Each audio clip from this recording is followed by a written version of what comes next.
قبل مشاهدة الفيديو لا تنسوا الاشتراك في القناة وتفعيل خاصية الجرس، وشكرا لكم. تلقى الناخب الوطني وليد الركراكي خبرين حزينين من الدوري الإنجليزي والدوري السعودي أياما قليلة قبل انطلاق نهائيات كأس إفريقيا المقرر إقامتها بالكوت ديفوار في الفترة الممتدة من 13 يناير إلى 11 فبراير 2024.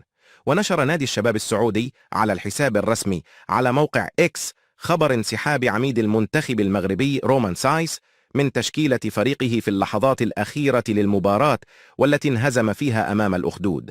ويلف الغموض حتى الآن وضعية سايس، ما إن كانت الإصابة وراء انسحابه من خوض المباراة بعد عدم الكشف عن تفاصيل بخصوص هذا الانسحاب المفاجئ.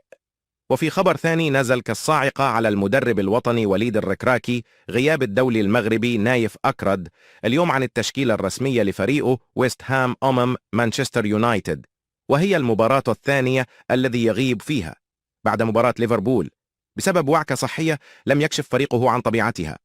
وبهذا الخصوص فإن مدرب الهامرز دافيد مويس قد صرح في وقت سابق بأن أكرد وزميله كريس ويل أصيبا بالمرض قبل مواجهة ليفربول.